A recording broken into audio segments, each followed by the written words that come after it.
வணக்கம். இன்னைக்கு நம்ம வீடியோ பதிவுல எத பத்தி பார்க்க போறோம் அப்படின்னு பார்த்தீங்க அப்படின்னா, காளிய வச்சு எப்படி சத்ரு நாசம் பண்றது அப்படின்ற முறைய பத்தி தான் நம்ம இந்த வீடியோ தொகுப்புல பார்க்க போறோம். அதுக்கு முன்னாடி நம்ம சேனல் இன்னும் சப்ஸ்கிரைப் பண்ணாதவங்க சப்ஸ்கிரைப் பண்ணிக்கங்க. கூட வர்ற பெல் சிம்பலையும் ஆல்ன்றத கிளிக் பண்ணிக்கங்க. அப்பதான் நான் போடுற வீடியோ உங்களுக்கு உடனுக்குடனே நோட்டிஃபிகேஷனா வரும். வாங்க வீடியோக்குள்ள போகலாம். இந்த சத்ரு நாச மந்திரம் பார்த்தீங்க அப்படின்னா, யார் வேண்டுமானாலும் பிரயோகம் பண்ணலாம். எந்த இடத்துல இருந்து வேண்டுமானாலும் பிரயோகம் படுத்தலாம். இந்த மந்திரம் பார்த்தீங்க அப்படின்னா, எப்படி வேலை செய்யும் அப்படின்னு பார்த்தீங்கன்னா, உங்கள யாரும் எதிரியாக நினைச்சாலும், அவங்க மேலேயே அவங்களுக்கு தொந்தரவு குடுத்து, உங்க வழிக்கே வராத அளவுக்கு பண்ணும். அதேபோல இப்ப உதாரணத்துக்கு சொல்லணும் அப்படின்னா, ஒரு நபர் எந்த தப்பும் பண்ணல. அவன் ஒரு அப்புறாணி அப்படின்னு வச்சுக்கங்க. எந்த தப்பும் பண்ணல. உங்க வழிக்கு வரல. உங்கள எதிரியா நினைக்கல. நண்பனா தான் நினைக்கிறான் அப்படின்னு நினைச்சுக்கங்க. ஆனா நீங்க அந்த நபர எதிரியா நினைக்கிறீங்க அப்படின்னாலும், அவங்களுக்கும் பிரச்சனைகள் உண்டாகும். இந்த மந்திரம் பார்த்தீங்க அப்படின்னா, உங்களோட எதிரிகள் மேலயும் வேலை செய்யும். அதேபோல நீங்க யார எதிரியா நினைக்கிறீங்களோ, அவங்க மேலயும் இந்த மந்திரமானது வேலை செய்யும். இதற்கு நீங்க என்ன பண்ணணும் அப்படின்னு பார்த்தீங்கன்னா, முழுமையா காளிய நம்புனீங்க அப்படின்னாவே போதும். காளிய நம்புறது மட்டும் இல்ல, காளிய சரணடைஞ்சீங்க அப்படின்னாவே போதும். அனைத்துமே உங்களுக்கு கைகூடும். அதேபோல எதிரிகள் யாராவது உங்ககிட்ட ஏதோ பணத்த ஏமாத்தி வாங்கிட்டு போயிட்டாங்க. இல்ல அவங்கனால நீங்க நஷ்டப்பட்டுட்டீங்க அப்படின்னாலும் சரி, இந்த மந்திரத்த பிரயோகப்படுத்திட்டு வந்துறீங்க அப்படின்னா, ஒரு குறிப்பிட்ட நாள்லயே பார்த்தீங்க அப்படின்னா, நீங்க இழந்த பணத்த விட அதிக பணம் அதே எதிரிகிட்ட இருந்து உங்ககிட்ட கிடைக்கும். இப்போ உதாரணத்துக்கு சொல்லணும் அப்படின்னா, உங்களோட நண்பர்களோ யாரோ ஒருத்தவங்க கூடயே பழகிட்டு, ஏதாவது ஒரு பணத்த ஏமாத்திட்டு போயிட்டாங்க அப்படின்னாலும் சரி, இல்ல அப்படின்னா வேற எதுவும் முறையில பணத்த இழந்துட்டீங்க அப்படின்னாலும் சரி, அதே நபர்ட்டருந்து பார்த்தீங்க அப்படின்னா, ஒரு குறிப்பிட்ட நாள்லயே நீங்க இழந்த பணத்த விட அதிகமாக உங்களுக்கு கிடைக்கும். 1 மடங்கு இழந்திருக்கீங்க அப்படின்னா, 2 மடங்காக, 3 மடங்காக கூட அவங்ககிட்ட கிடைக்கும்.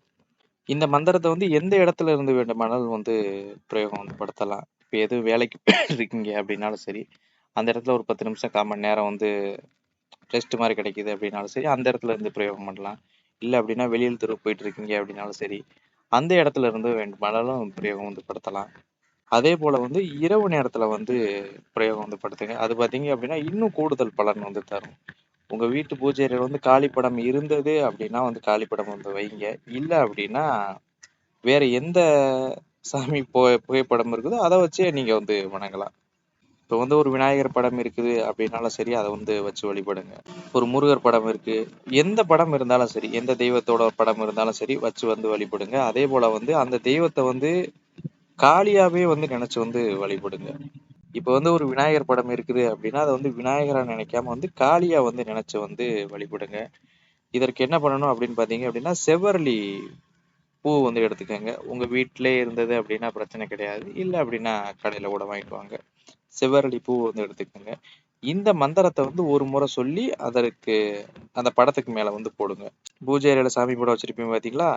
ஏதாவது ஒரு தெய்வத்தோட படம் எடுத்துக்கங்க. அதற்கு மேல இந்த மந்திரத்த ஒவ்வொரு முறை சொன்னதுக்கு அப்புறமும் மேல அர்ச்சனை மாரி இத பார்த்தீங்க அப்படின்னா, ஒரு 108 முறை சொல்லலாம். ஒரு 1008 முறை சொல்லலாம். உங்களால எவ்வளவு முடியுதோ அந்த அளவு சொல்லிவாங்க.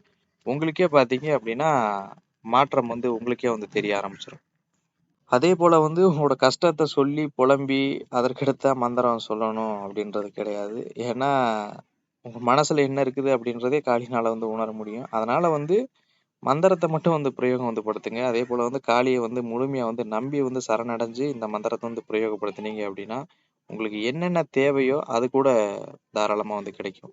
உங்களுக்கு இந்த நேரத்துல இது தேவை அப்படின்னாலும், அது அந்த வாய்ப்ப அமைச்சு குடுக்கும். அதேபோல இந்த பொருள் வாங்குனீங்க அப்படின்னா, அது உங்களுக்கு சரிப்பட்டு வராது அப்படின்னா, அந்த பொருள பார்த்தீங்க அப்படின்னா, தட்டி கழிச்சு விட்டுரும்.